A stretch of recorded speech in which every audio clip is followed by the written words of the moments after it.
the modern propaganda is based on lies, it is incorrect. It is not based on lies, rather it is based on different kinds of truth. Half-truth, limited truth, and truth out of context. Because even the Nazis were quite focused when it comes to their propaganda about the accuracy of it. So they wanted to twist a certain fact as per their context in order to derive a certain amount of action. Statement made by the author that what we consider education is actually pre-propaganda. It is priming you for propaganda in the later productive stages of your life. So without education, propaganda is not possible. While the popular notion generally, which is also part of propaganda, Correct. is to say that education actually is an antidote for propaganda. Correct. So that itself is such a big shock to the reader. the worldview of the propaganda society. First of all, modern propaganda is based on scientific analysis of psychology and sociology. Social media companies, what they essentially do is that they hijack your attention. Right. And they hijack your attention using very precise scientific knowledge. The propagandist or the political leader speaks directly and tries to bring a one-on-one connection with an anonymous individual. He's not bothered about it, but he can get the reaction out of him because through his messaging, he makes him feel better than the rest. Intellectuals are the most prone to propaganda because they deal with a large amount of information. So the person sitting, the propagandist on a pedestal, is a much more powerful entity for an individual in the mass to take on. Even if he's not convinced with the idea, he will not offer much resistance there. Propaganda acting on you is that it uses truth as a weapon. It weaponizes fact. Correct. Right?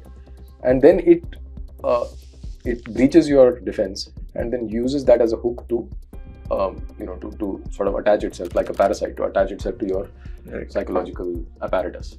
Public opinion is not organic, right? Because the society is no longer organic. So because of technological advances, it is a mass society, right? And mass society has no proper way of organizing its thoughts and coming to a collective wisdom from there. Right. So the mass society is a unthinking society. It has a tendency not to think.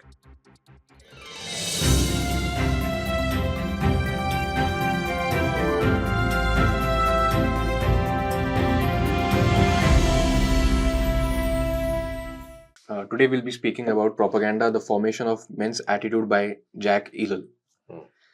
So this book was written in 1962 and it was originally written in French, translated from French to English in 1965 by Konrad Kellen and Jean Lerner. So on propaganda, several books have been written across the late 19th century and then in 20th century. Even to this day, there's a lot of discussion on what propaganda is. And every time we have any normal conversation or any conversation related to a political subject or contentious issue, this term often comes into play. However, one is tempted to ask, what exactly is propaganda? Or does every statement ultimately becomes a form of propaganda because it is loaded with certain ideas coming up from a certain point of narrative, a psychological precondition, and is intended to drive certain action, whether in real form or in, let's say, in the virtual form. But a certain action or a reaction is demanded from the audience. Even the infamous propagandist Goebbels has said that every speech is to garner a certain kind of reaction or an emotional impulse or an emotional effect. So the modern tendency is two-way. One is those who say that everything is propaganda, every social, economic or political discussion is ultimately a form of propaganda, or every institution does propaganda. Let's say religious propaganda, there is a social propaganda, there's an ideological propaganda. While the other side says that since the term is so vast, it's better to not define it altogether, or let's ignore it and just have meaningful conversations based on facts and lies, so that if we can discern either of them, the truth will emerge. And the book in its introduction itself says that the notion that the modern propaganda or the modern form of information sharing the modern propaganda is based on lies, it is incorrect. It is not based on lies, rather it is based on different kinds of truth. Half-truth, limited truth, and truth out of context. Because even the Nazis were quite focused when it comes to their propaganda about the accuracy of it. So they wanted to twist a certain fact as per their context in order to derive a certain amount of action, whether in their domestic constituency or in the foreign form. Now, since this book was written prior to the invention, or the discovery of internet, the great web which kind of joined the entire world and gave new domains of propaganda altogether, this book relies on what was the propaganda in print, what was the propaganda in the radio, and at that time, since television was not very common in every household, not even in the Western countries, therefore it does speak about television, but television as a communal watching medium, and therefore the book is basically what were the forms of modern propaganda used by the two dominant states during the Cold War. The propaganda by the Soviets and the propaganda by the Americans, and how it impacted not just their domestic constituencies but also the constituencies of their opposing forces, as well as the third world, which was not directly involved but rather was a playground for these forces to unleash their kind of ideologies. Right. So this the book Propaganda, the Formation of Men's Attitude. I'll read the blurb at the back. And Robert R. Kirsch in the Los Angeles Times says that it's a far more frightening work than any of the nightmare novels of George Orwell. Then Marshall McLuhan, who's supposed to be the father of media studies, in Book Week, he writes, the theme of propaganda is quite simply that when our new technology encompasses any culture or society, the result is propaganda. Ellul has made many splendid contributions in his book. So tell me, Adarsh, why do you think that this is a far more frightening work than any of the nightmare novels of Orwell? Because the primary context of this novel is not of a dystopian world. This is not a novel. Sorry. Okay, this book. Yeah, it does seem like a novel because to a certain amount of things that has been said. Compared to the dystopian novels or the something which Orwell would write, this book is set in a very real world. And this book speaks of things that one would recognize on a daily basis, even to this day, if he discerns or if he listens to the news that has been peddled to him by different kind of ideologies. If he is in a democracy, then he will have access to various kinds of propaganda. If the person is supposedly living in China or any totalitarian state, then a certain kind of, or the state-sponsored propaganda will be the dominant force. For us Indians, if we go through this book, we can see the shades of it in a much more sinister way playing out on everyday basis. In our politics, in our society, in our popular culture, even in our education system.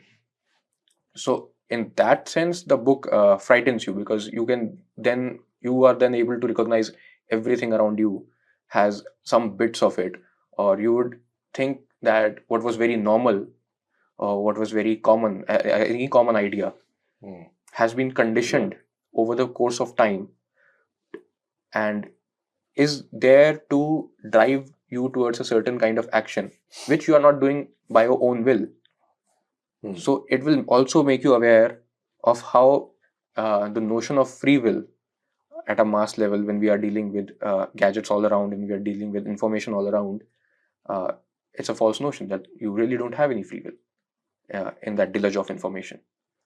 Right. So in the introduction of the book itself, I think it's the one of the translators who's written the introduction. Yeah, the introduction is written. Yeah. So he says that contrary to what people believe, or the popular notion of propaganda, which is that there is some sinister plot and there are some people who want to influence you in a certain way, and they release information in packets, and that affects your ability to make decisions, or rather that it influences you to take a certain decision. That is true of advertising. Advertising is a form of propaganda. But what this book says, and that is what is actually frightening about it, is that propaganda is not just a small activity in the spectrum of social activity. That it is a sociological phenomenon. That is that it is very much a part and parcel of modern living, and that everything that you think and you do is influenced by propaganda. And therefore, to single it out and say that this is just a bunch of elites or whatever, somewhere some secret society governing. Some secret society, while that may or may not be part of the social structure and the global world order that we are living in, but that does not really control propaganda. Propaganda is essential to survival in today's world, is what the claim is. And then in the course of the book, he explains how. So he calls in the introduction again, they say that propaganda is a Siamese twin of the technological society. So, which means that in a technological society, by the way, Jacques Ellul has another book called The Technological Society, which I think precedes this book. That's also a very important book. We discussed a later book by Neil Postman called Technopoly, which I suppose builds on the book by Jacques Ellul. So the two things, technology and propaganda, are intrinsically connected, and it is technology that makes it necessary. That makes propaganda absolutely necessary for basic functioning of an individual and integration of an individual with society. So that I think is fairly frightening.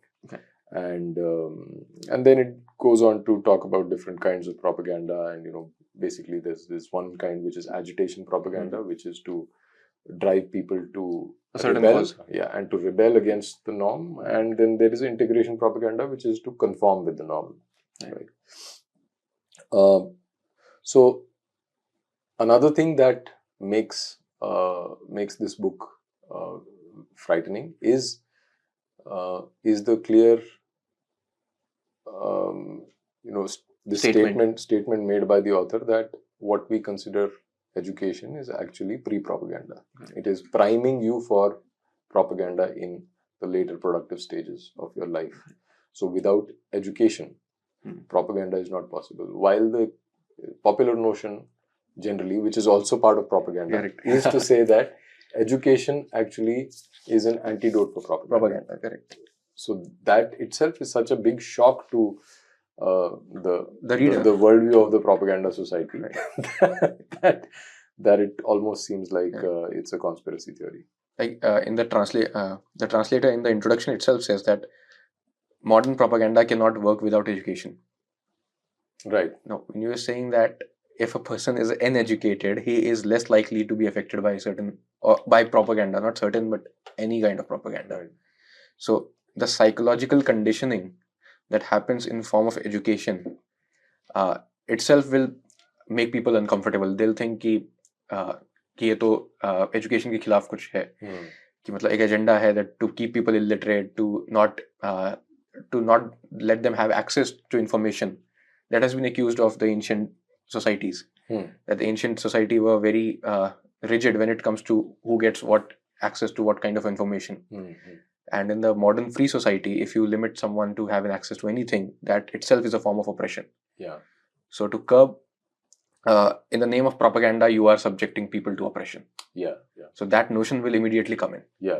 And a corollary to that notion of education being an antidote of propaganda versus education actually being pre-propaganda is also the idea that intellectuals are supposed to have risen above propaganda because they can see things clearly.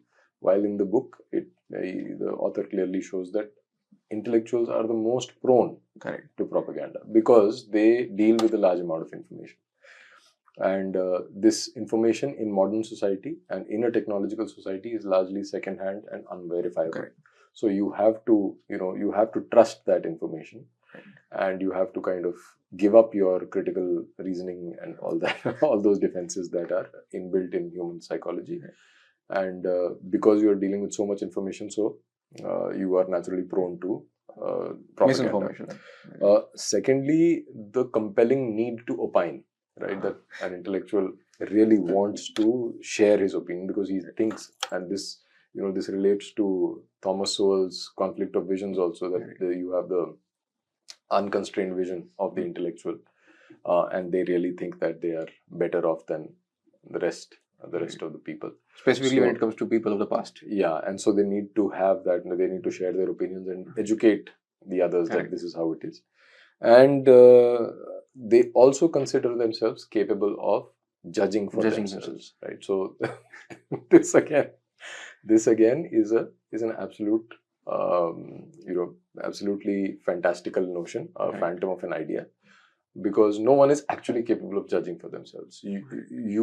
You are necessarily dependent on the preconditioning, whether it is positive, negative, whether it is good for your health or not, whether it is towards liberty or towards oppression. That's a different debate. But if in a traditional society, tradition is what informed that preconditioning, and you were always looking at things and evaluating things, making value judgments through by depending on the traditional values and information and the cultural upbringing that you had. While the modern man is raised to believe that independently, you can actually have a reasonable view on life itself, and that you are capable of making that judgment, which is absolutely false. And something related to it is about how individuals, because capable of judging for themselves often comes when an individual is segregated from the entirety of a society, the cluster of people. He thinks that he as an individual has a higher capability of dealing with subjects or making sense of ideas than the rest of the people. Like in the collective form, the idea will often be translated as something which is a collective average. So he thinks that if I, as an individual, have a better sense of things, or I have a better use of reasonability and my rationality, then I can rise above all of them and make sense of it. So that also explains the need for intellectuals also in modern society, because these are people who have an opinion and who are capable of delivering those sermons to people and to articulate their view in a certain way which is influential. So there is a need for such people in today's society because everyone is lost. And these people, by virtue of taking on that role, naturally believe that they are better off or they are more capable of judging than the rest.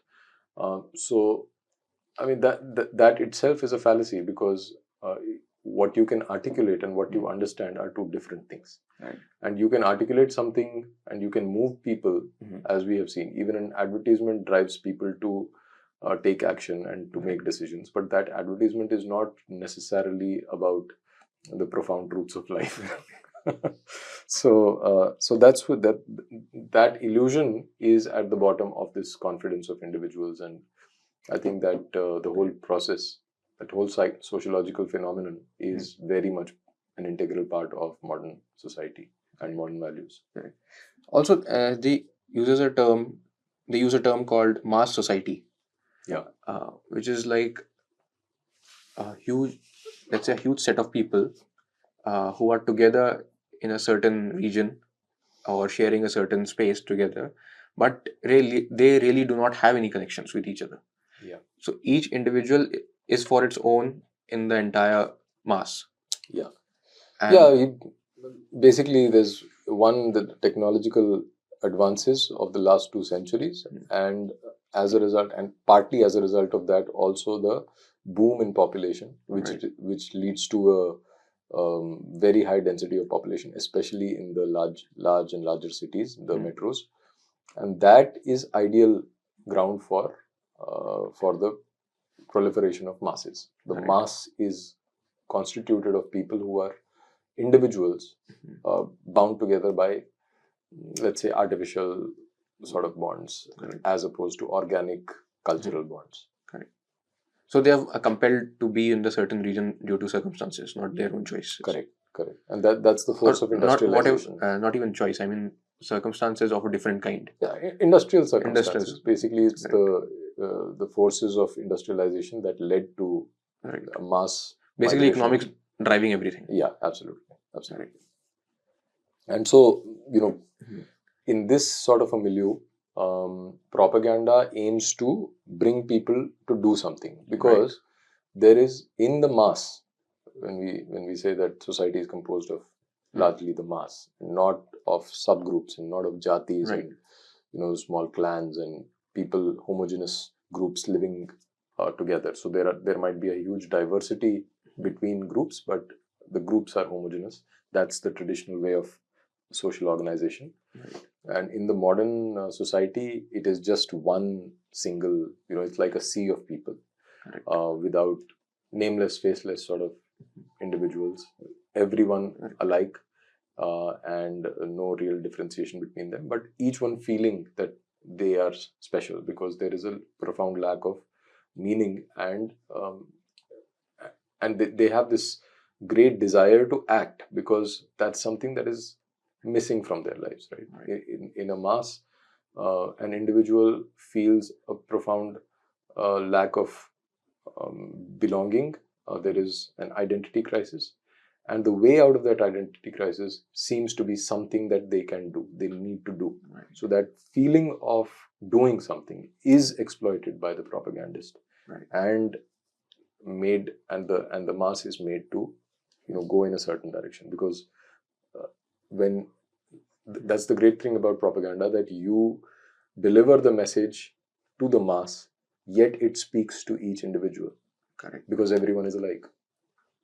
So the propagandist, take a typical election rally, for example, where you have like lakhs or hundreds of thousands of people attending. तो उसमें जो नेता जब बोलता है, तो नेता हर एक को नाम से थोड़ी बोलता है. Correct. But it's a mass. It's the same ideology, same people, same beliefs coming to listen to their hero, and the hero delivers a speech, and everyone believes that, or everyone feels that the person is talking to me, especially. Correct. Although it's a general address. Correct. And so is the language, the tone of his speech. Correct. That he can take persons apart from the crowd, and make them feel that I'm directly speaking to you, and it is you and me who is forming a certain kind of relation, and you doing a certain action, which in case here is voting, is essentially going to make me achieve my target. So together we can rally behind a certain idea.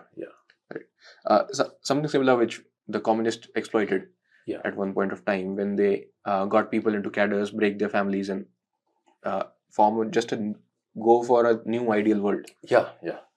Exactly. So the communists in their extreme wanted to separate children from their parents and send them to state-managed child rearing facilities and things like that. And that in itself is a grotesque idea from a very from a religious or a traditional point of view, but that is what they believed in, that this is how they would be able to create a society which was equal and just, and all those ideals that they wanted to pursue. So the chapter 1 is about the characteristics of propaganda, and he says that first of all, modern propaganda is based on scientific analysis of psychology and sociology. Step by step, the propagandist builds his technique on the basis of his knowledge of man, his tendencies, his desire, his needs, his psychic mechanism, his conditioning, and as much on social psychology as on depth psychology. Basically, which something we have discussed in Anxious Generation as well, that how the tool of social media is based on the human psychology. Once you have initiated a trigger, he'll add something to it, then he'll wait what the reaction is, and then he'll react again to it. It's not a propaganda, but it's kind of advertisement, if we can say. No, it is a propaganda. It is propaganda. Correct. It's not a social or political propaganda, but it is sociological propaganda. It has conditioned his mind that you cannot stay away from your phone for long. Correct. Because it is, see, the thing is that as we know now in the era of social media, that social media companies, what they essentially do is that they hijack your attention. Right. And they hijack your attention using very precise scientific knowledge. So science, the science worshippers, they often forget that science can be used for extremely devastating and destructive ends, which is very obvious, but this tends to be overlooked. And similarly, in the case for propaganda, it is always scientific, precise knowledge which makes propaganda possible, because the psychological makeup of man, the sociological aspects of society, how an individual is influenced by the forces around him, and you weaponize those ideas and those forms of knowledge to exploit the individual for your agenda, whatever it may be, right? So an advertisement does that for commercial purposes. A political party may do that for votes. A social media company is doing for yes, customer base, or yes, to keep them on the platform so that their valuation keeps growing and stuff like that. In this chapter, he talks about three different kinds of propaganda in the past or in the present when the book was written. These are political propaganda. One is the Stalinist propaganda done under the regime of Joseph Stalin. Then you have the Hitlerian propaganda, which is done by the Nazis. And you have the American propaganda. What he demonstrates this claim that propaganda is scientific by explicating that each of these forms of propaganda was driven by a specific scientific theory. For example, the Stalinist propaganda was driven by Pavlov's conditioned reflex theory, which is, I think it's fairly well understood and everyone knows it, but I'll still explain it a little. That when you subject an animal to repeated stimuli, and after that stimulus you repeat or you take a certain action. Suppose you give a carrot to a rat, and after he takes the carrot, you hit the rat and induce some sort of pain. Then after a few cycles, the rat stops. The rat stops taking the carrot, right? Like that. So you have induced conditional reflex. So he says that Stalinist propaganda used this knowledge to influence the masses. So it was very punitive, and it had those very harsh punishments for people. Gulags and all. Yeah. So that, and the other one is the Hitlerian propaganda, which served supremacist ideas and racial purity ideas, Aryan race, all that. And that was driven by Freudian psychology of repression and libido. Right. Now this makes sense because you were appealing to a certain greatness of the past, to taking things in your hand, to masculinity that way. So this that is how the propaganda was organized. And American propaganda is it glorifies the individual, and it is based on Dewey's theory of teaching, which in itself is quite harmless. I mean, it's just a theory of teaching. This is how you should teach. But teaching weaponized to assist the American state to reach its goal of world domination, maybe, whatever it is. So that the Dewey's theory of teaching has been used, and I think, in my judgment, American propaganda is the most dangerous, because it's what the author later calls dark propaganda, because you don't even know that this is going on, and because it's shrouded in very benevolent messaging, and that it is about, you look at the American state, wherever it intervenes, it talks about democracy, freedom, liberty, individual rights, and things like that people naturally gravitate towards, and then it does what it has to do. It destroys societies, it destroys countries, their culture, their traditions, and their economy, and in the name of freedom, liberty, and all that. Correct. Uh, then the book categorizes the propaganda into two categories. First, it talks about the external characteristics of propaganda, and it begins with the subtopic the individual and the masses. He says that the individual is of no interest to propagandist. As an isolated unit, he presents much to resistance to an external action. To be effective, propaganda cannot be concerned with detail, not only because to win men over one by one takes too much time, but also to create certain conviction in an isolated individual is too difficult. People often have one-on-one conversations on certain issues, contentious issues, and the conversation gets heated because they still believe that they can convince the other about their set of notion. While that is not possible, because in case the individual is offering too much of resistance, you are having a direct confrontation. He has a very strong set of beliefs if he's arguing against you. So taking charge over him or convincing him to join your side uh, in a one-on-one conversation is just not possible. So a propagandist must not indulge in those conversations. Therefore, what should he do is to address the mass, because when he segregates the individual and the masses, because modern propaganda reaches individuals enclosed in the mass as the participants in the mass, yet it also aims at crowd, but only as a body composed of individuals. So he's not talking to the leader of masses, but a component of mass, Right. while addressing it everyone. So what happened? There is a much more synchronous reaction to it. So he can pitch an idea. If a certain chunk is convinced in that mass with him, the others, just because they want to conform to the majority opinion, or in this case a minority opinion, which is of a what was the minority, the intolerant minority that Talib talks about. If they'll just conform to their opinion, and they'll also rally behind the same idea, because taking on them is not easy for an individual who is all alone in a group of people. Correct. Because he doesn't know that person next to him what he actually believes in. Correct. So the person sitting, the propagandist on a pedestal, is a much more powerful entity for an individual in the mass to take on. Even if he's not convinced with the idea, he will not offer much resistance there.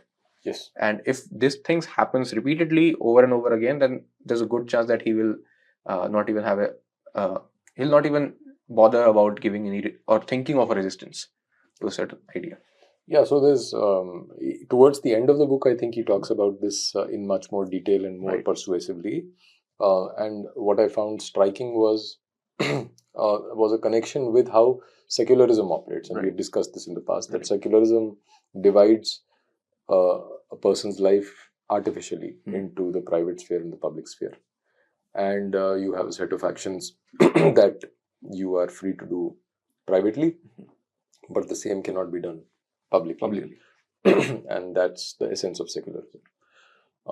In this case also, when in a propaganda society, you have private opinion and you have public opinion, and public opinion is all that matters to a propagandist, which is and a propagandist usually is sitting at the top of the hierarchy. He's someone very powerful, or a group of people who are very powerful. Let's say the politicians, for example. So it is in the interest of the politician to keep public opinion in their favor and to keep it, follow a certain contour, right? So that it ends up in their goal. It helps in their goal of retaining power. So public opinion is most important, and private opinion. If there are too many people expressing private opinion, then public opinion becomes weak, right? Because so the system itself encourages people to keep their private opinions to themselves, and that is how the whole culture of political correctness is born. That you cannot speak your mind freely, even with your own peers, in a gathering, in a social setting, at a party. What you truly believe in has a reputational cost, a negative reputational cost associated with it. And it is in a propaganda society that this becomes almost unbearable. But but people adjust because that's how society is organized. Correct. And so this schism is very deep, and it corresponds. What I found very interesting is that it corresponds to the whole idea of secularism as well. Correct. So he also talks about a psychological aspect of it, which is that the masked man is clearly subhuman, but pretends to be a superhuman. He is more suggestible, but insists he is more forceful. He is more unstable, but thinks he is firm in his actions. If one openly treats the mass as a mass, the individual who form it will feel themselves belittled and will refuse to participate. If one treats these individuals as children, and they are children because they are in a group, they will not accept the leader's projections or identify with them. They will withdraw and we will not be able to get anything out of them. On the contrary, each one must feel individualized. Each must have the impression that he is being looked at and that he is being addressed personally. Only then he will respond and cease to be anonymous, although in reality remaining anonymous. Thus, all modern propaganda profits from the structure of mass but exploits the individual's need for self affirmation, and the two actions must be conducted jointly and simultaneously. As we have spoken about it earlier, also, that the propagandist or the political leader speaks directly and tries to bring a one on one connection with an anonymous individual. He's not bothered about it, but he can get the reaction out of him because through his messaging, he makes him feel better than the rest, at least in his own mind. He can give him a certain identity even when he's in a mass, even though that identity is fickle or it's not real. There's no real identity to it. But since he has given them a call that, and since there's a strength around him, so he will feel that he also has a say in the action that is going to happen. And that self-affirmation actually drives them, or the hordes that we call, to a certain kind of action. In mostly happens when we see in case of riots. The idea that individuals can run on streets and attack someone, even though they are not trained, they are not a pack of platoon or groups. While when the same faces a platoon, they get they're dispersed immediately, because then the reality hits them very hard. Otherwise, they are driven with that clamor that they are the ones who are taking the charge of it, and they are the real soldiers, something of that notion, which we often seen in that stone pelting incidents that has happened across the country. Right. Or not stone pelting, I mean any riot. Right. In any riot. Yeah, typically in places like Kashmir, where ordinary people come and Correct. fight the resistance and things like that. So you can safely say that before modernity itself, Islamic society was most prone to propaganda, because they function in a totalitarian setup. And so with the advances in technology coming, and the democratization of, let's say, jihad. Correct. That is what we see in Kashmir, right? Where ordinary people, they get that message and they feel a sense of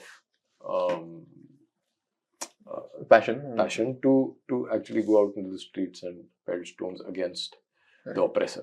Right. And these are, you can imagine the psychological state and the mental makeup of someone, of a stone pelter in Kashmir. They are not like they don't visit libraries very often. If there are any. And they are not particularly bright.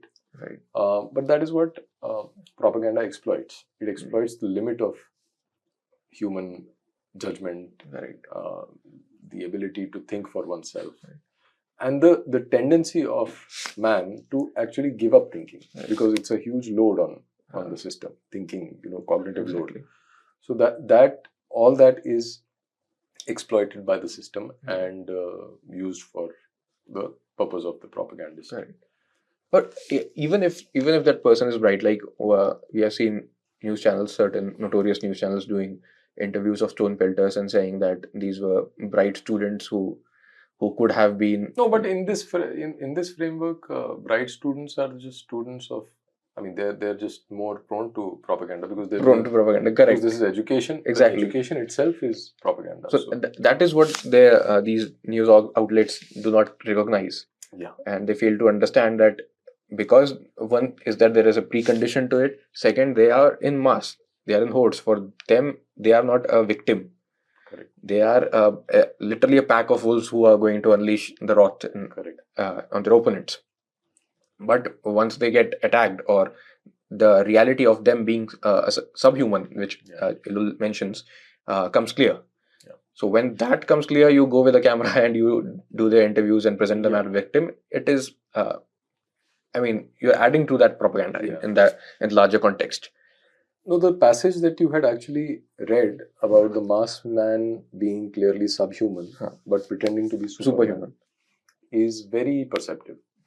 Because what is really happening is that, and again, there is a parallel with another book that we had discussed, which is Meritocracy. Right. The Tyranny of Merit.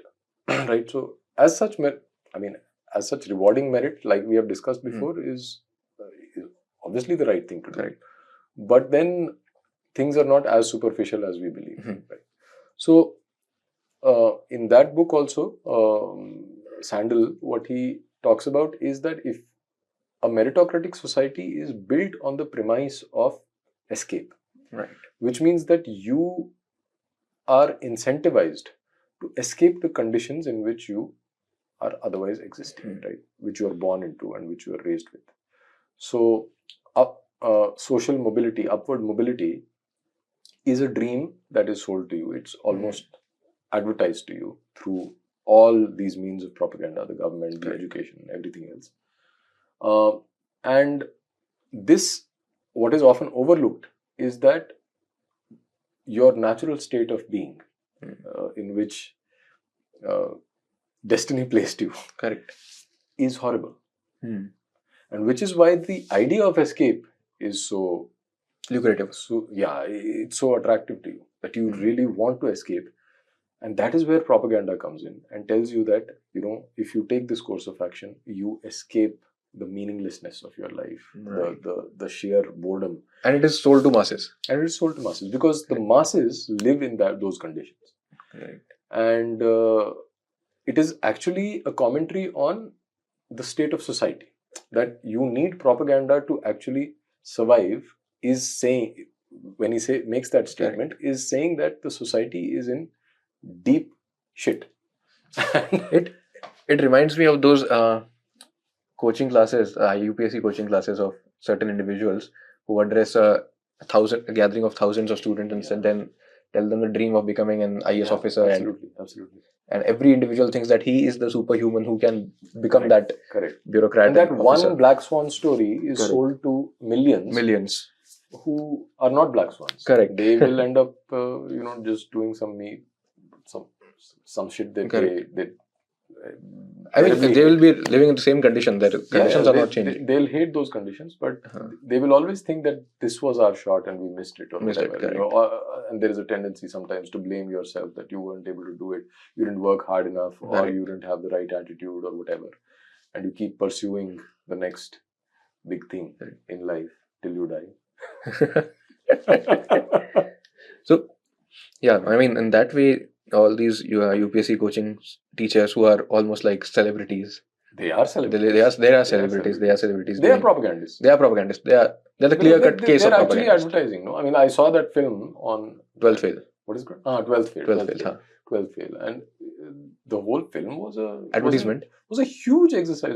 It was almost like, I mean, I could sense that this is actually a film made for the purpose of advertising for these coaching classes. Nothing else. What was that? I mean, this story, this grit, this passion, all that, you know, honesty से मैं करूँगा और मेरा ये होगा और फिर उसके बाद फिर मैं वहाँ मतलब ठीक है, but if kids start taking that seriously, it's doing a great harm to the people individually. But yeah, correct. The next subtopic is total propaganda. Propaganda must be total. The propagandist must utilize all of the technical means at his disposal: the press, radio, TV, movies, poster, meetings, door-to-door canvassing. I would add internet as well in the current form. And he says that if propaganda is not total, then there is no propaganda. Like ineffective propaganda is no propaganda. It has to take over the mindset of the people or the receiver completely. In its entire form. It has to give meaning to him on everything, and has to shape the, I would say, use it like a blank slate, his mind, and then reconfigure it and give him a certain kind of configuration that can drive on its own. So that he not just becomes a passive receiver, but also an active participant in it. Yes. And he drives propaganda on his own, and he it's a giant wheel with numerous wheels below it, and keep on peddling it over the time. And that is actually the paradigm shift that we see with the advent of the social media. Because on social media, the propagandist does not have to actively every day, keep pushing. Right. It is true even for TV and radio and all that, but more so now for social media, where every day is a cause for outrage. There is something or the other happening that the propaganda cycle will find as food for it itself. Right. And people will outrage about an ad, a movie, something as useless as some random event somewhere in some corner of the world, and you will constantly feed it. And all that the people at the top will have to do is just give their reaction, feed it, and then withdraw and do other important stuff, while the cycle will keep enabling itself. Almost like a self-sustaining industry. Absolutely. Yeah. There's no way out of it.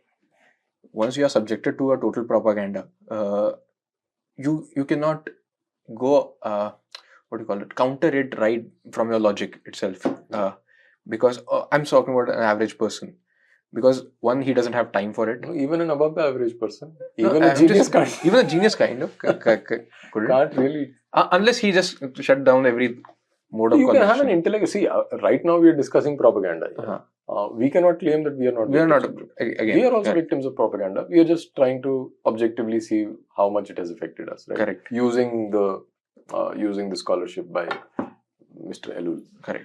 But totalitarian propaganda essentially means that everyone and every aspect of life is taken over by it. Right. And so you just have no room for escape. Correct. Just to give an example, like a person who is not just a passive consumer, but also an active contributor to this kind of propaganda. When he is hit by a certain kind of idea which is contrary to his propaganda, his immediate reaction is first to discard it, that it's not true, and if it is too much for him to do, then a certain kind of a different kind of idea comes into play. So that gets replaced very immediately. This happens even with a active producer. In case of passive consumer, he doesn't even have the inclination to participate in the propaganda war. So whatever comes through him, he'll just let it happen every now and then. If some idea is falsified, then that will be compensated by a different idea. Correct. But this thing happens repeatedly and continuously. One of the reasons why the election propaganda is not very successful, like if you create a new slogan and you want people to rally behind those slogans for an election in a month, that will not happen because people can easily recognize it. Yeah. But when they are subjected to for 5-6 years continuously, every single day, every minute, then they don't even understand that where the line is. Yes. Because at the end of the day, there is no line. Correct. It's either you are in this side of propaganda or the other side of propaganda, or a third kind or a fourth kind. Yes. It will just multiplying. It will just keep going on. It attacks you from all sides. And like you said in the introductory remarks, that propaganda has little use for blatant lies. Correct. Propaganda is built on different kinds of truths. Correct. Partial truth, half truth, truth out of context, etc., etc. Right. So the mechanism of propaganda acting on you is that it uses truth as a weapon. It weaponizes fact. Correct. Right? And then it breaches your defense and then uses that as a hook to to sort of attach itself like a parasite, to attach itself to your psychological apparatus. Someone would say that we must be aware of the entirety of a fact. Yeah. What's the entirety? What's the entirety? Exactly. These are just empty words thrown at it. So once propaganda does that, it attaches itself to existing structures of belief, and from there it builds itself. Yeah. So it's extremely difficult to counter it, because it basically countering it is it's like an infection only, no? It's like an immuno virus. Yeah. So it attaches itself to your immune system. Correct. It's like AIDS. That you can't do anything without damaging your own self. Correct. Which is why people, if they want to counter propaganda, it almost seems like they are killing a part of themselves. External characteristics is orthopraxy.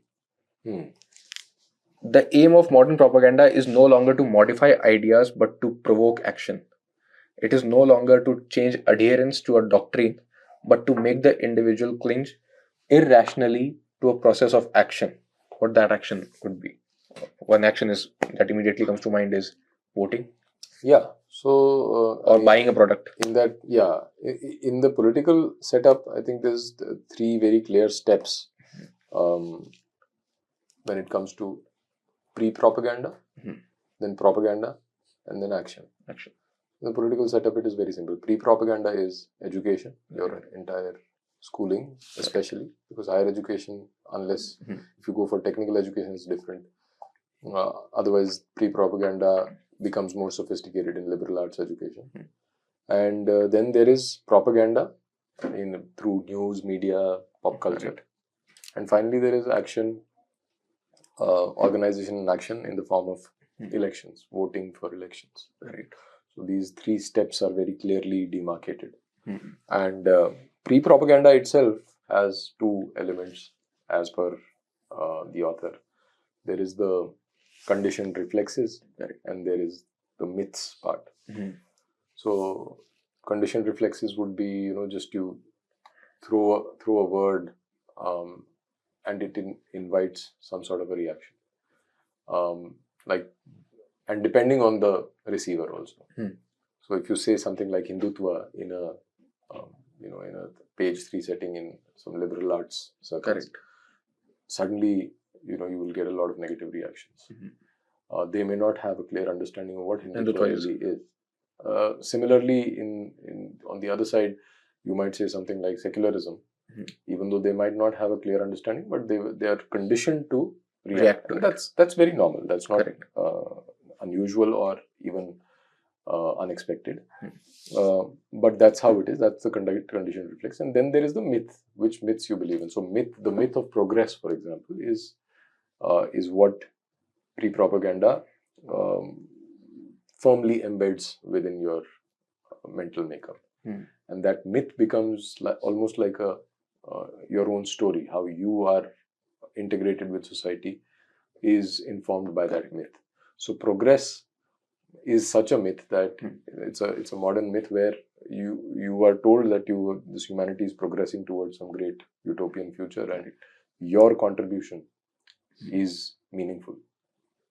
So that is why the emphasis on science. Everyone, most people who I've, in my personal experience, most people who wield this, who carry the placard of I love science, etc.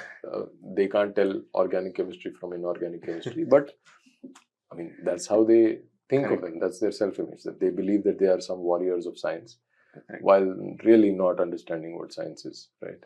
So that is part of the mythification of the whole thing, and these two are essential for pre-propaganda. Then active propaganda happens through news media, pop culture, movies, books, etc., and leading to various kinds of action. Right. So myth, is it in the religious sense, same as in the religious sense? Well, human beings are the human psychology is common. across these domains, whether it is secular, religious, commercial, or whatever. The human mind operates in a similar fashion, in the same fashion. So, myths are necessary for survival. But what are those myths serving? Correct. Like if you read any religious literature, especially dharmic literature, the Pauranic stories, they are myths, but they are myths meant to achieve purusharthas. So the aim is already defined. This is what it is for. A lot of people say that our Puranas are actual history. So that is another, there is another form of propaganda. Like this is basic stuff here. This is talking about gods. How can it be history? History, correct. but that is what it is. And just yesterday I saw a long WhatsApp message about, these are things that you should do. And one of the things was that never accept that the word mythology. Mythology, huh? Because it is a bad word apparently. So like that. So, religious myths have a very clear purpose. That is of liberating the religious. I'm saying I'm not commenting on Islamic Semitic religions. stuff. I'm talking about my own. Because I have a fair understanding of my own system. Not so our Hindu myths are geared towards. They align with the Purusharthas.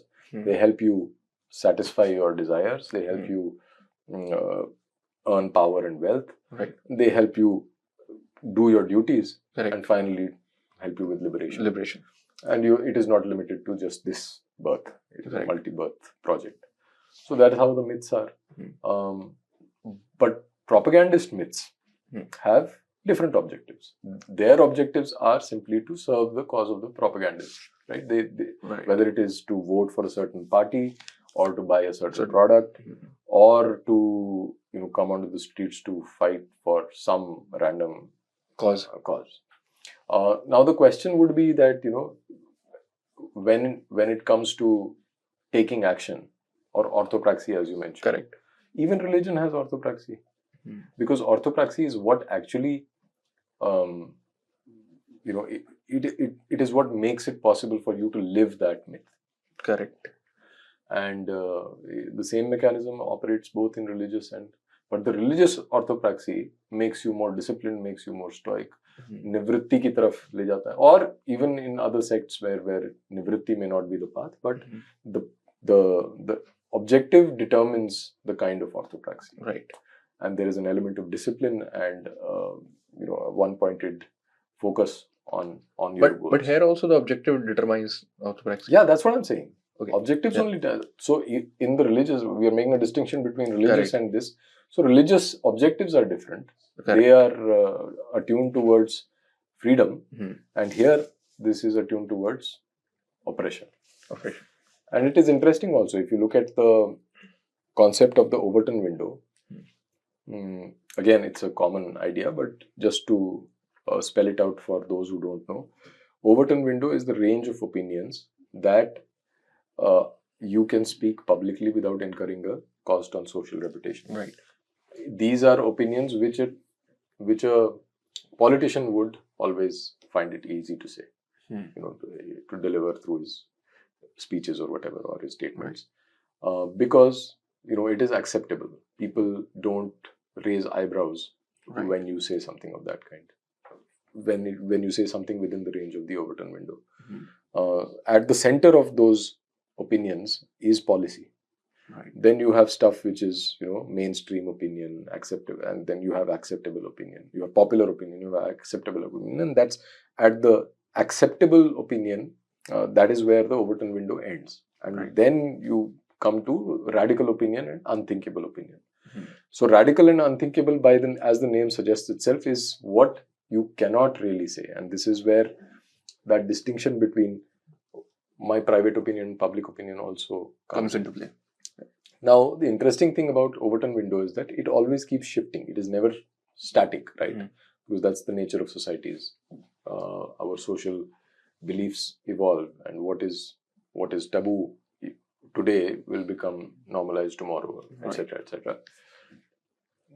But the theory of the Overton window is also the same, that it shifts either to the left or the right, not in a political sense, but just horizontally imagining it. Right. It will shift to one of the two sides. And one side is that of freedom and the other side is that of oppression. So where is it that you are shifting the window is of importance. Correct. And that, I suppose, would also determine whether something is propaganda or whether something is something more profound. Right. So the next topic is internal characteristics. So earlier we were talking about the external part only, like total propaganda, the forms of dissemination of information and other things. Here we will talk about what happens psychologically to an individual who is subjected to propaganda, or how a propagandist uses the understanding of psychology to influence more and more people. So the first subtopic is knowledge of psychological terrain. It says that propagandist must first of all know as precisely as possible the terrain on which he is operating.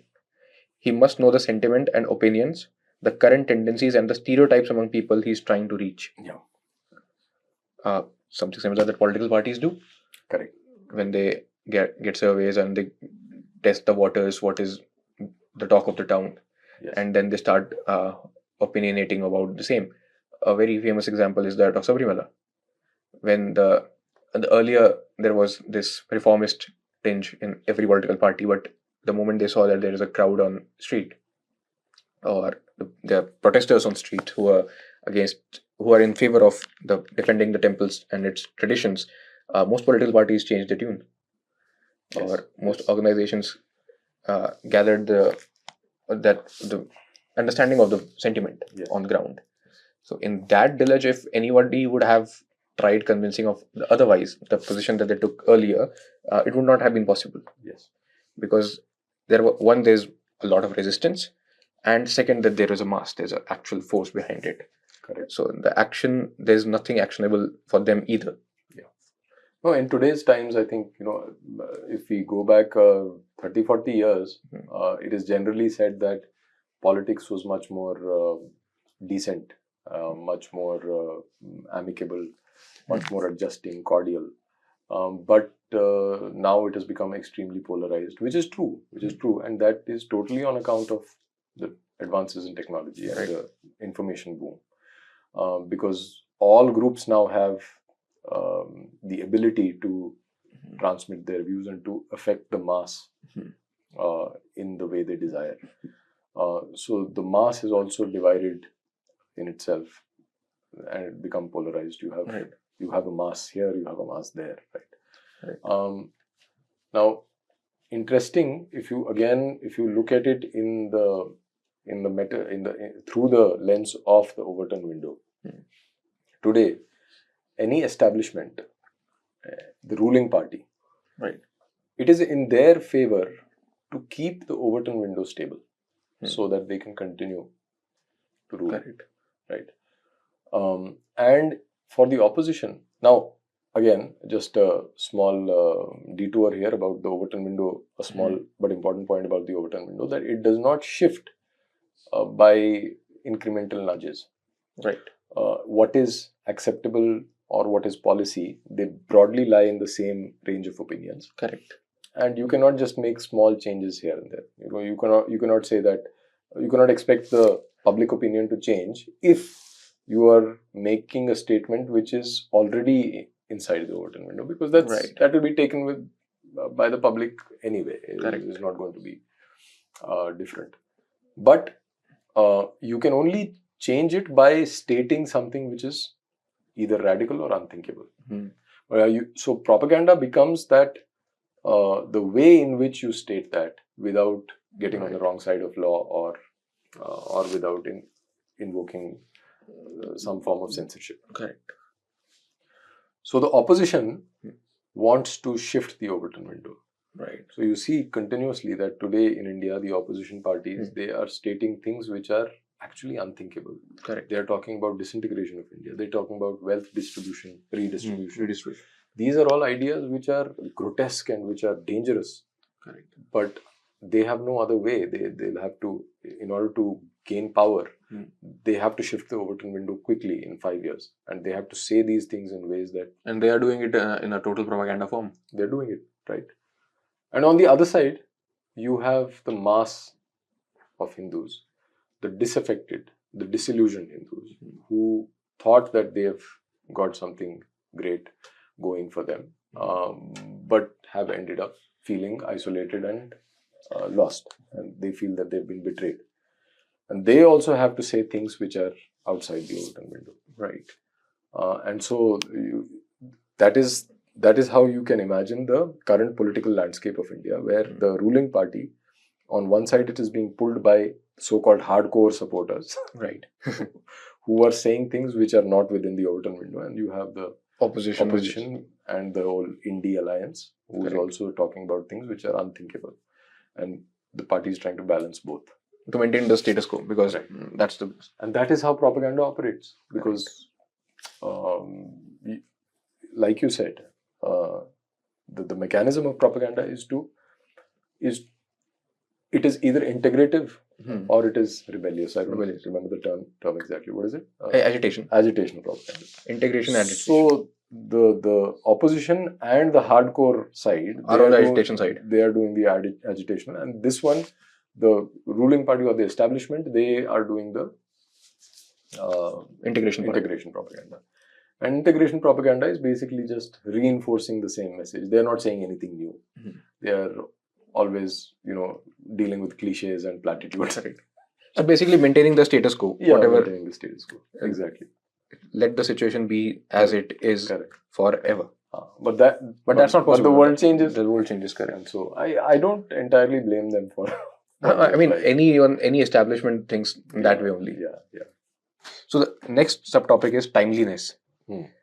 Man can be captured and mobilized only if there is a consonance between his own deep social beliefs and those underlying the propaganda directed at him. And he will be aroused and moved to action only if the propaganda pushes him towards a timely action.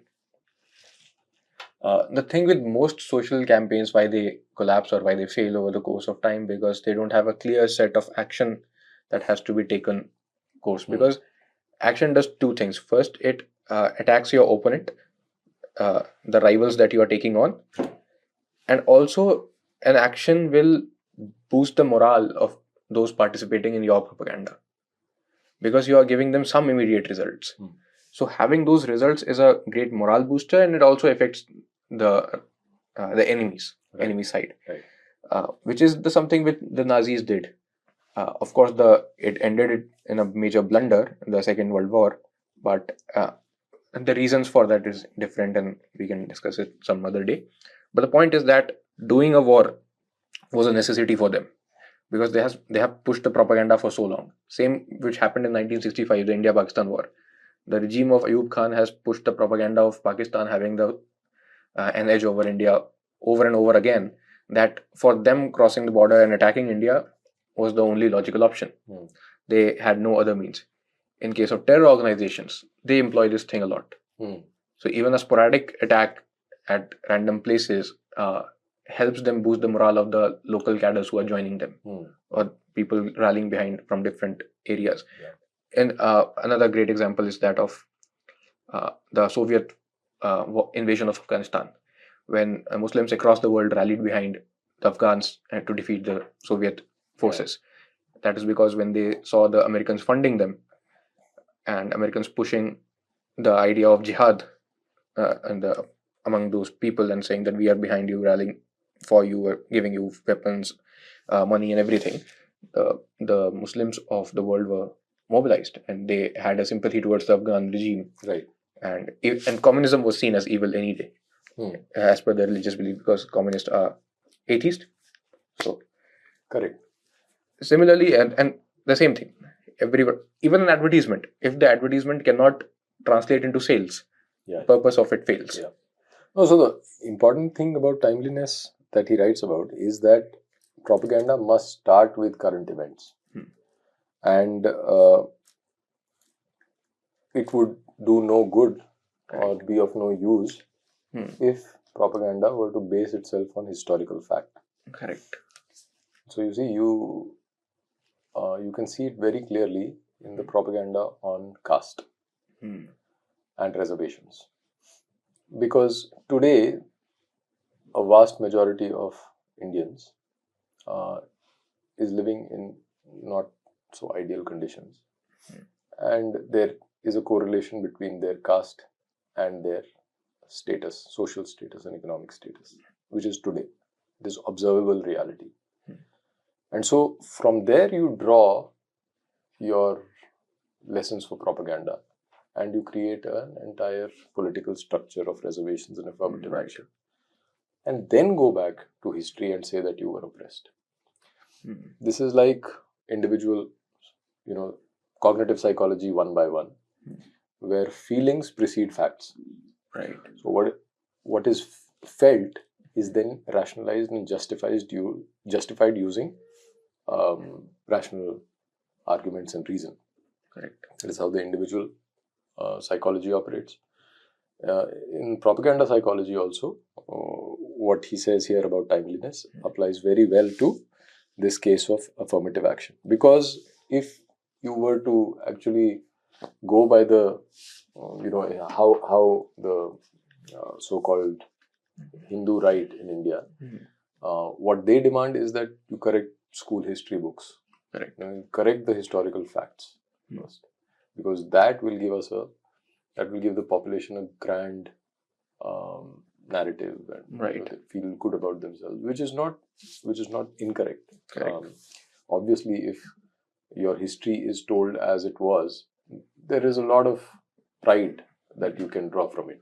Because education itself is pre-propaganda. Yeah, education is pre-propaganda. But that is not how propaganda operates, because propaganda bases itself on immediacy, on what is happening today. Right. And today, when you look at the condition of a lot of these castes, they are not very well to do. And they're in modern economic system, they've been kind of exploited. We wrote an article on that, on the chamars, for example. It documents how chamars fell on bad days and what happened to them. Now, no matter how much you talk about historical facts, and it won't change anything. Correct. Because that's how propaganda has been designed. You look at today, this is the event, and now you create whatever myths you have to create around it. Right. And the myth of oppression of 5,000, 10,000 years of oppression is kept alive using this mechanism. And that is why it is so hard to bring it down. Even if you throw facts, even if you question them, even if you say, show me the evidence, there is no evidence, but this is a myth, and everyone is taken it. And since the feeling is there, it is justified through stories or myth. And then it reinforces, then it becomes a cycle. Correct. That policy reinforces the myth reinforces the policy, and it goes into a vicious cycle, and you have a society which is torn apart by caste identity politics. Correct. From here, we should move to the second chapter. Yes, otherwise we'll stay here forever. There are too many subtopics here. The second chapter is the conditions for the existence of propaganda. Modern propaganda could not exist without mass media. The inventions that produced press, radio, television, and motion pictures, or those that produced the means of modern transportation and which permit crowds from diverse individuals all over to assemble easily and frequently. Now, this is 1962. In 2024, you don't even need transportation of that sort. You have internet. Everybody's connected. Correct. So, the existence of propaganda is, it's an all-pervading fact. It not just exists, it thrives. It thrives every day, every hour, every second. Yeah. And the sociological conditions for it, the most primary thing is the individualist society and mass society. So what happens is that when a person is taken away from the structures that has earlier gave him the meaning and the sense of life, he says that in an actual fact, an individualist society must be a mass society, because the first move towards liberation of the individual is to break up small groups that are an organic fact of the entire society. In this process, the individual frees himself completely from the bonds of family, village, parish, or brotherhood, only to find himself directly vis-a-vis the entire society. When individuals are not held together by local structures, the only form in which they can live together is an unstructured mass society. Yeah. So he breaks this false differentiation. He attacks the false differentiation between individualist society and mass society, because there is a common belief that individualist society empowers the individual, and the mass society by definition is an oppressive society because the individual loses any sense of belonging, any meaning, any identity, and is a nameless, faceless unit of life that is being used for economic purposes mainly. Correct. So he says here, the author, that individualist society is mass society, and he gives the same example, the same reason that you just mentioned, that when you are separated from from your identity group, the place where you're born, the structures, the social structures, and the physical proximity to your ancestral land, etc., then you are completely at the dependent on these false वैकल्पिक जिसको बोले ना कि the other option, something has to be there to support you socially, and those support structures are exploitative by nature, and propaganda operates through them, and that's the whole point he's making about the individualist society and mass society. He also goes on to talk about opinions, that there is no organic opinion formation. Like अभी ऐसा नहीं होता ना कि आप मोहल्ले में बैठ के लोगों के साथ, at least in a city like Delhi or Bombay, you don't have these addas. घर जाओ और तुम्हारे मोहल्ले में सब तुम्हें जानते हैं और तुम फिर वहाँ पे बैठ के लोकल इश्यूज को डिस्कस कर रहे हो और बोल रहे हो कि ये ऐसा हो गया, यहाँ पे ऐसा हो गया, सब you even know your local leader, and you have a direct connection with them. There's perhaps even family connection, etc. And then you're talking about very, very local issues which are directly applicable to you and your neighbor, and which you can do something about. Now the power center is somewhere else. Now even if you have to cut a branch of a tree, you have to seek permission from the central body, some municipality, municipal corporation. It has its whole bureaucratic structure. So there is a lack of power, there is a loss of agency, and opinions are now dependent on channels, and these channels are mass media channels or the internet. And random people far away, they are influencing how you think, what you think. It has no correspondence with your immediate surroundings. So there is a schism, there is a dichotomy, there is a break from your physical presence to where you are, mentally speaking. So all that adds to the conditions of propaganda to thrive. Because as it says that propaganda can exist only in societies with second-hand opinion. Yeah. So you are dependent on some expert. Yeah, exactly. Intellectual. I was talking about the need for intellectuals earlier. This is what it is. Yeah. So every domain has certain people with certain amount of expertise, and again that eligibility or of someone being called an expert is vague. It is not clear. It is a projection. It's a projection. Especially in the social media age, everything is a projection. Correct. So if you're talking about religion, you're talking about matters of dharma, spirituality, adhyatmikta, or you're talking about politics, geopolitics. Correct. The more complex the subject, the more experts are there. More and the self-defined. Self-defined. So that is always there. The second topic is objective conditions of total propaganda. It has the need of an average standard of living. Just as there are societies not susceptible to propaganda, there are individuals not susceptible to it. Modern integration propaganda cannot affect individuals who live on the fringes of our civilization or have too low a living standard. Now, this is an important distinction that he makes, is that the form of modern propaganda affects the dominant class, the elite, supposedly, if we can say, the elite classes. Now, this was true before internet was accessible to everyone. Once everybody, irrespective of their living standards, that we can see in today's time, the penetration of internet is too severe. Right.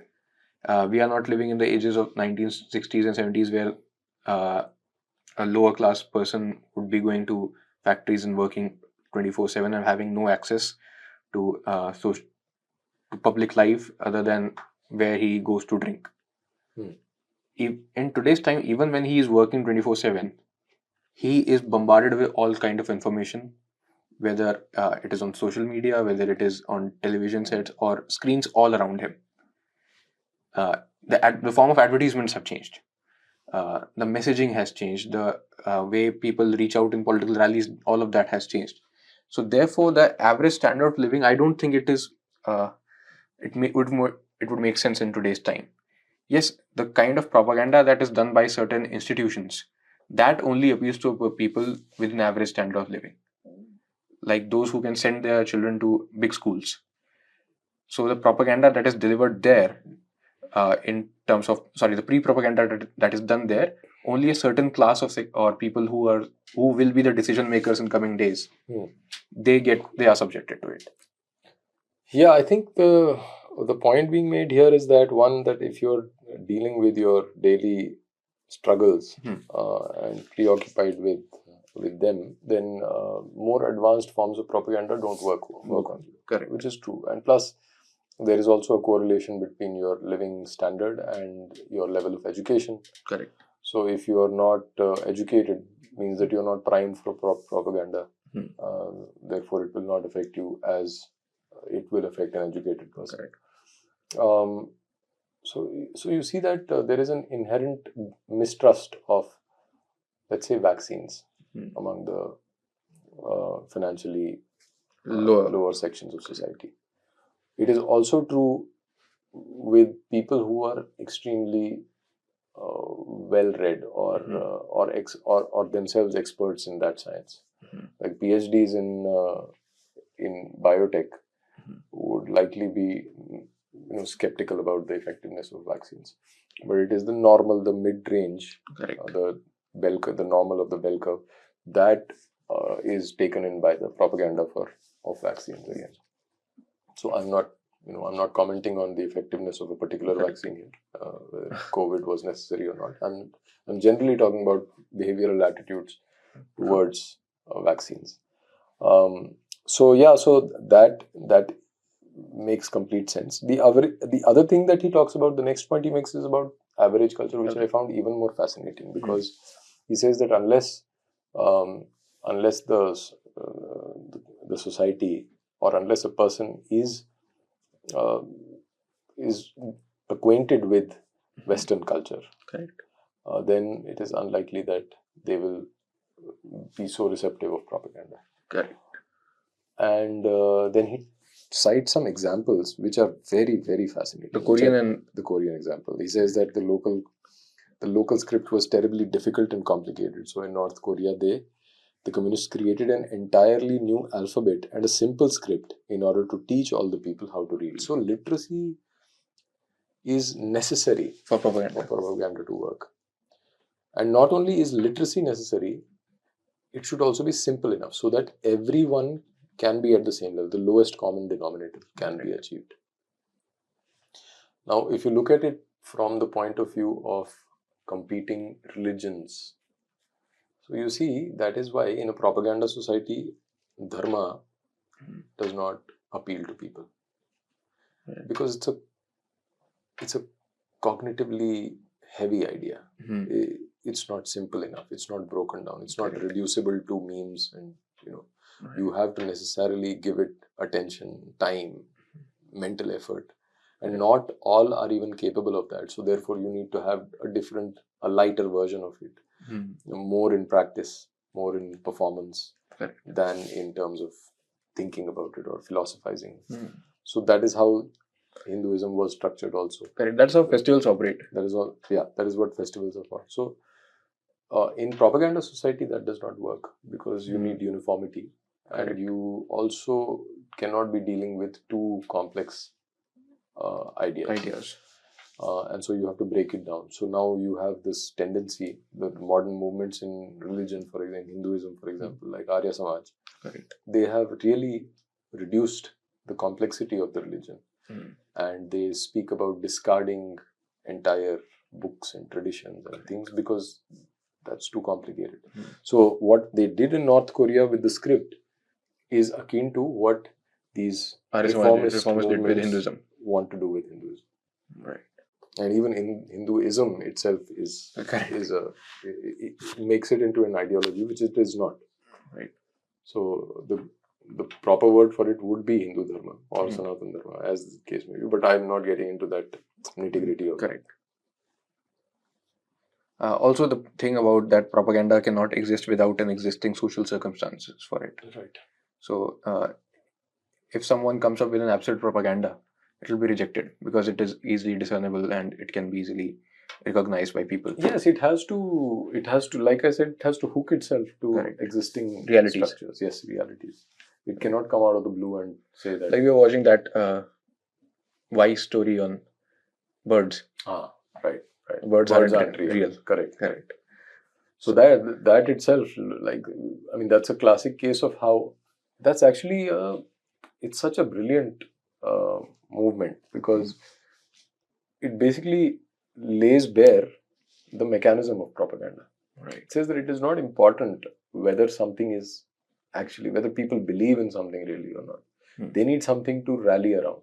Right. And it was this guy who said that, all these birds are not real, so let's just protest and agitate for killing all the birds or whatever, removing them from our cities, because they are actually devices meant for spying on us. Correct. Everyone knew that this was a play, but somehow people got together and it became a movement and it had so many followers. Right. So that's how propaganda also operates, but not so explicitly. Not so explicitly. This was almost like a satire. Right? Okay, so one more important topic that we should be talking about is that ideology differs from myth in three important respects. First, the myth is embedded much more deeply in the soul, sinks its roots further down, is more permanent, and provides man with a fundamental image of his condition and world at large. Second, the myth is much less doctrinaire. An ideology which is not a doctrinaire because it is believed and not proved is first of all a set of ideas. The myth is a set of ideas which, even when they are irrational, ideology. Ideology is first of all a set of ideas which, even when they are irrational, are still ideas. The myth is more intellectually diffuse, part a sacred feeling, and more important. So there has to be a full stop here. Okay. Third, the myth has stronger powers of activation, whereas ideology is more passive. One can believe in an ideology and yet remains on the sidelines. The myth does not leave man passive, it drives him to action. What myth and ideology have in common, however, is that they are collective phenomena and their persuasive force springs from the power of collective participation. I didn't get the third point. The myth has stronger powers of activation. Isn't ideology has a stronger power of activation? No, because he talks about it somewhere else also in the book, that you have to live with the duplicitous nature of human beings. Right. There is what you believe in and what you do is not necessarily the same. Right. Like he says that if you are, by ideology, if you are a communist, you can still be a factory owner. Right. And own private property. Right. Likewise, closer home. Okay. That reminds me of some politicians who are Hindu communists. Yeah. Forget about politicians. Normal people. You see people in Tamil Nadu vote for DMK. Right. And still go to temples. Right. So they believe in the gods and vote for an atheist party. So it doesn't really matter. So ideology operates at that superficial level. But what he's talking about is, because myth is more diffused, it permeates our being at a much deeper level and informs our worldview, informs the way in which we imagine existence itself. So it is really the fuel behind our action. Myth. It's everywhere. Correct. And ideology is just more surface level phenomenon. Correct. It's move to the third chapter, which is the necessity for propaganda. There is not just a wicked propagandist at work who sets up means to ensnare the innocent citizen. Rather, there is a citizen who craves propaganda from the bottom of his being and a propagandist who responds to this craving. So, there he frees propagandists from every guilt. He says that those who are receiving it, they actually desire it. Yeah. It is not that he is at fault for providing them for what the people are asking. Right. People are asking for some reason. People are asking for participation. Like he mentions in the thing that the dilemma of modern state is that it needs people to participate in political affairs. So when they are involving in political affairs, for a ruler uh, to operate, if he does not have a propaganda of his own, of his state machinery, then things can go haywire, or things can end up in anarchy every other day. So he needs to impart a certain kind of ideology to his people so that they can rally behind him, even not just on a normal day-to-day basis, but even in days of crisis. Same things that happens in democracy. That we need to provide people with certain myth, the myth of nationalism. So that when former prime minister said that the he gave a famous speech about people quarreling in parliament. Vajpayee's speech of that state must remain, desh rehna chahiye, loktantra rehna chahiye. So that's a myth that he has given to people. He has given a certain kind of propaganda that the propaganda of democracy has to stay, even if you vote to whoever party you want to vote. Right. But that is a pre-existing myth. He's not giving that. He's not giving the myth. That's a pre-existing. He's just reiterating it. Right. So that myth was there of nationalism, that the Indian state, the modern Indian republic, that is sacred entity. Right. In democracy, we can share different kinds of propaganda, but that propaganda is the national propaganda that we all must believe in because we want a stable state. Correct. Otherwise, there are other states in our own neighborhood which are just houses of anarchy. There's chaos all around. They cannot even have a stable government for a few years, let alone having stable government for entire terms. Right. So in that case, the need for the state to provide people with certain myth is inevitable. The state must do that. And there's a famous quote of Napoleon that he mentions here, is that a power is based on opinion. What is a government not supported by opinion? Nothing. Right. So rallying that opinion behind the government, rallying that opinion behind the decision maker is very important. And that's why in democracy, the inevitable nature of propaganda is visible, is clear, and without that, it cannot survive. Yeah, so he says that propaganda is needed in the exercise of power for the simple reason that the masses have come to participate in political affairs. This was not always the case in history. Correct. The masses were living their lives happily and they were doing their own thing. And political affairs were handled by the aristocracy, the nobles, and the royalty. Now that power is derived from the masses, which is another way of saying that power finds its legitimacy in public opinion. So public opinion is not organic, right? Because the society is no longer organic. Because of technological advances, it is a mass society. And mass society has no proper way of organizing its thoughts and coming to a collective wisdom from there. So the mass society is a unthinking society. It has a tendency not to think. We derive legitimacy for our rule. That is how the government thinks, right? The state thinks. How do I derive my legitimacy from public opinion when there is none? Correct.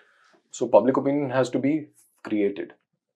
And propaganda does that. You create public opinion and you force that opinion onto the mass through overt and covert means.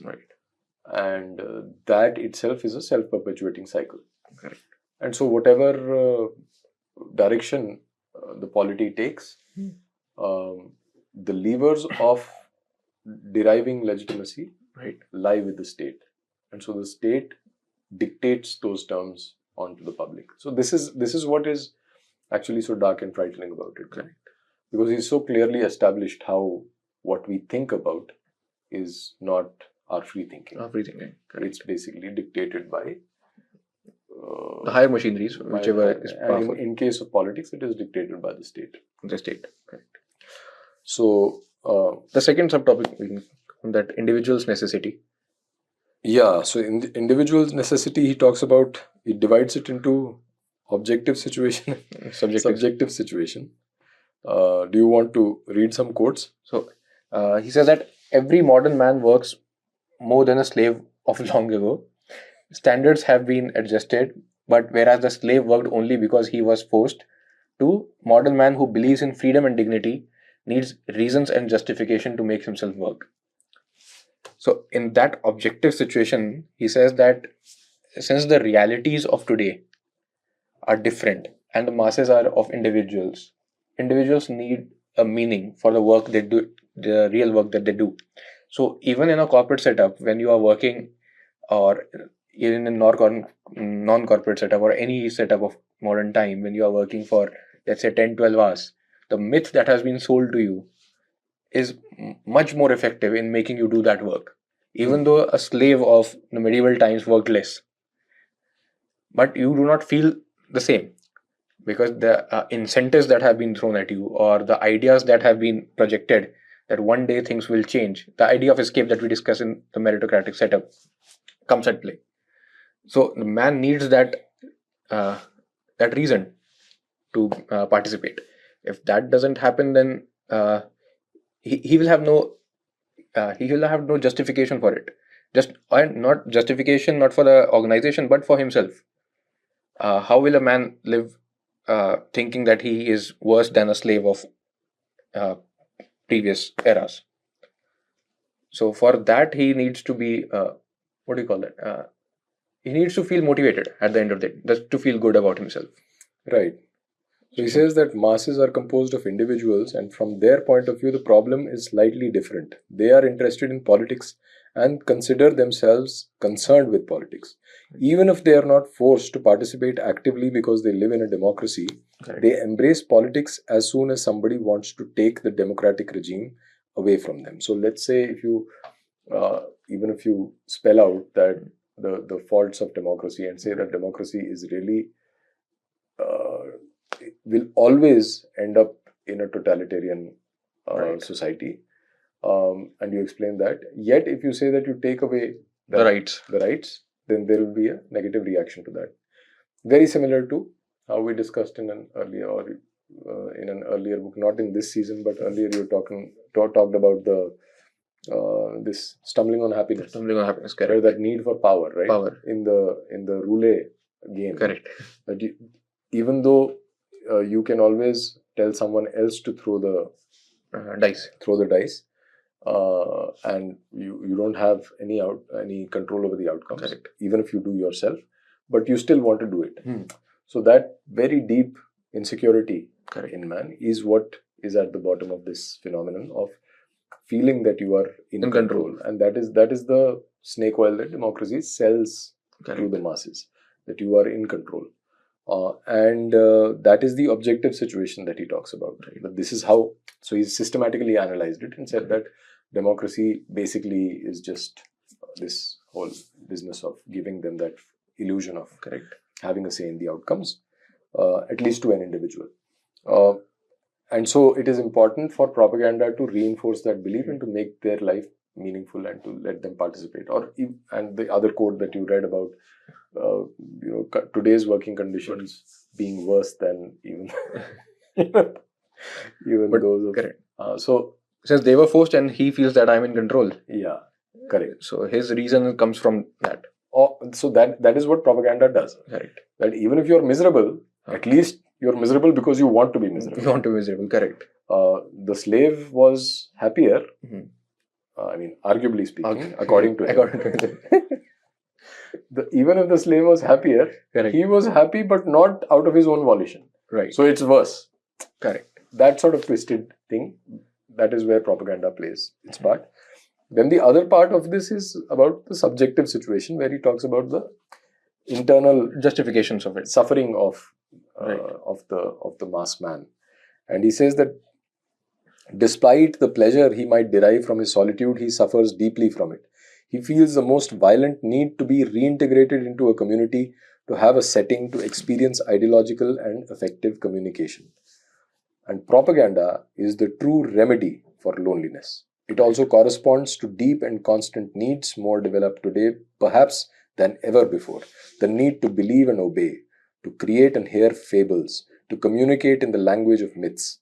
It also responds to man's intellectual sloth and desire for security, intrinsic characteristics of the real man as distinguished from the theoretical man of the existentialist. So he says a lot in this, but to just cut a long story short, he's basically talking about the condition, the internal condition of the mass man in modern society, and how lonely and depressed and how much of a suffering he undergoes.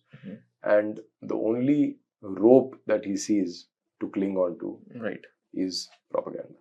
Correct. And that is why it is so essential. Correct.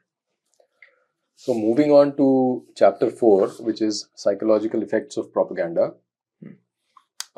he talks about 5 major effects. One is the psychological crystallization of propaganda, right? Correct. Psychological crystallization of propaganda. Correct. Right. So here he says that the effect of propaganda is that it reduces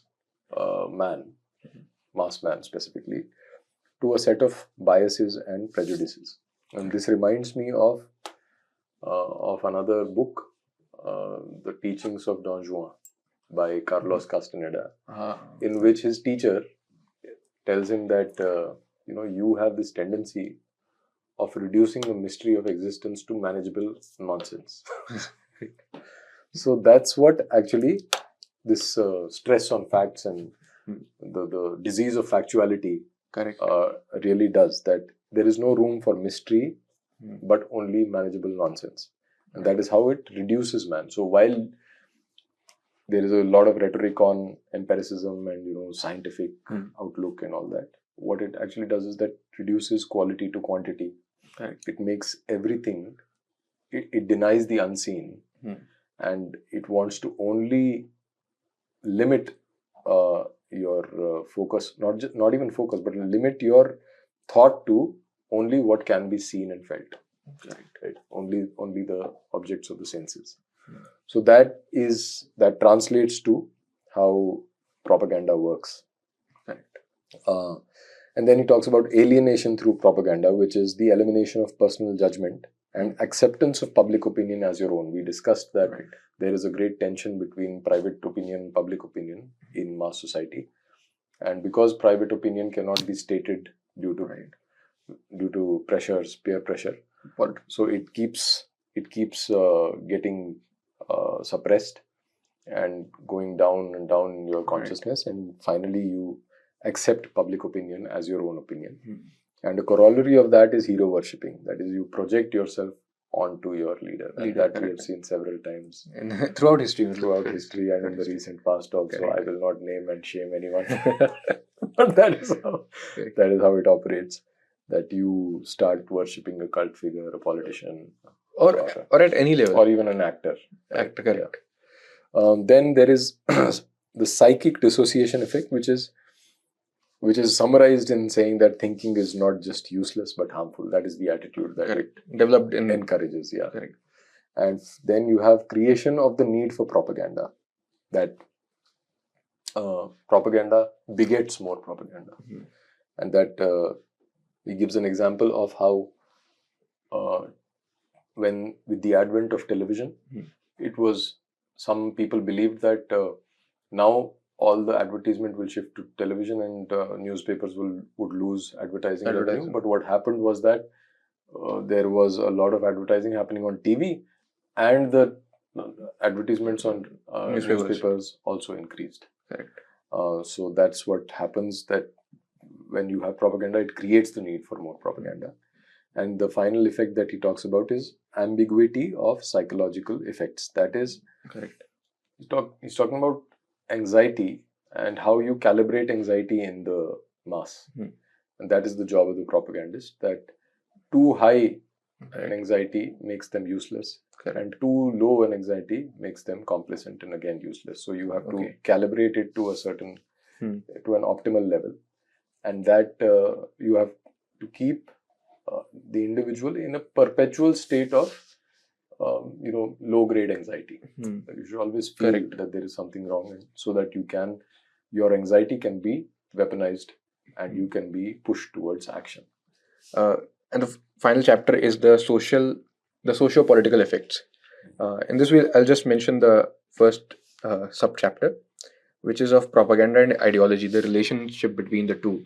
So he says that there used to be a traditional relationship, which is that propaganda organizes itself in conformity with that ideology, so that in course of history we find different forms of propaganda depending on what ideological content was to be promulgated. Also, the propaganda is strictly limited to its objective, and its working processes are relatively simple in that it does not try to take possession of an individual or dominate him with devious means, which is the current form of propaganda. Hitler modified the nationalist socialist ideology several times according to the requirement of propaganda. Thus, Hitler and Lenin established an entirely new relationship between ideology and propaganda.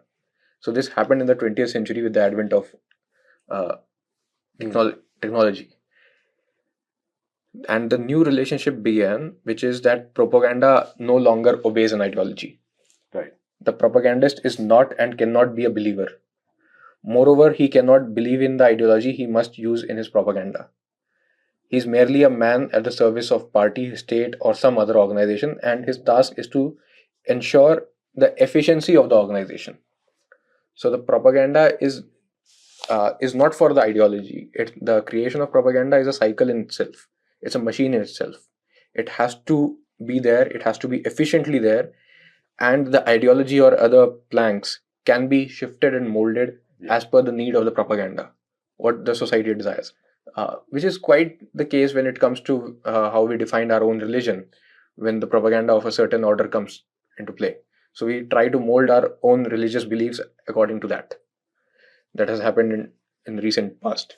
The more woke culture came into being, the more we were happy with distorting our own beliefs. Yeah, that's because religion or dharma has been reduced to an ideology in a lot of people's minds. Correct. So when you replace that with an ideology, so religion is, at least dharma is not an ideology. That is something that needs to be clarified. And if people treat it as ideology, then in a propaganda society, that ideology is will be subservient to propaganda. So that is what we see here. But even leaving religion aside, just speaking about ideological matters now, a lot of parties come to power based on some ideological plank. Correct. And then they discard that plank, right, because it no longer serves the purpose. Correct. So that is what has happened over and over in Indian politics.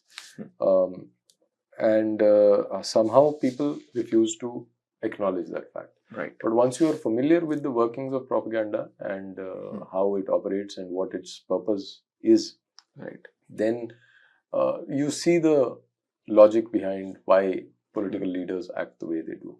Correct. In this scheme,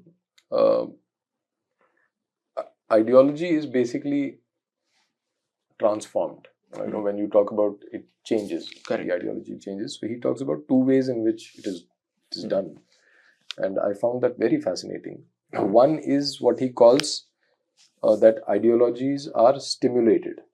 Correct. That a former accepted ideology can be reduced to a slogan or a phrase or even a word.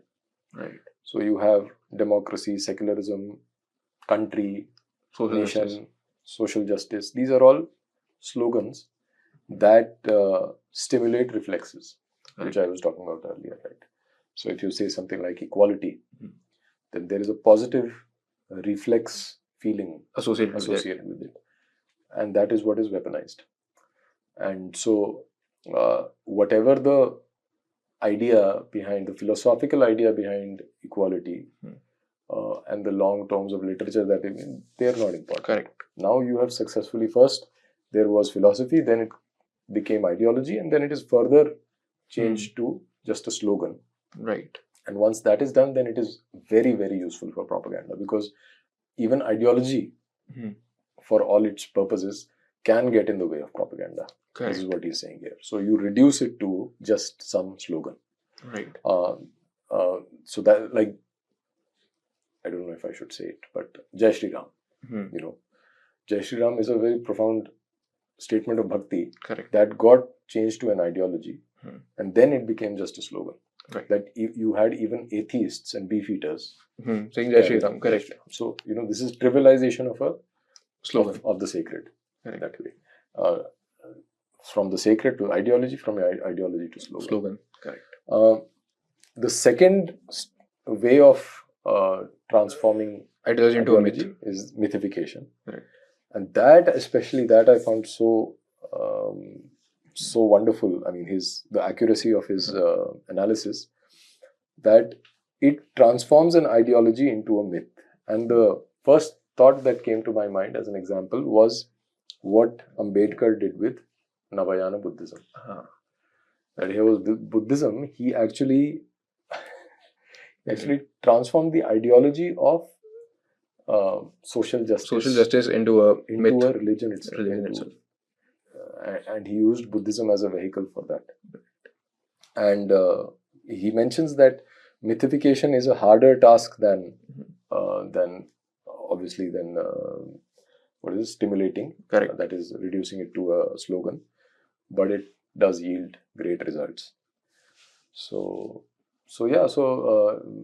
when you look at the politics around you, and if you look at it through the lens of how propaganda operates, तो बहुत सारा दूध का दूध पानी का पानी तो हो ही जाता है. Correct. Well, that brings us to the end of this conversation. And we started with a question, what is propaganda? And I would like to end this episode with the definition as given by Jacques Ellul. Propaganda is a set of methods employed by an organized group that wants to bring about the active or passive participation in its actions of a mass of individuals, psychologically unified through psychological manipulations and incorporated in an organization. If you like this video, then do like, share, and subscribe to Upward.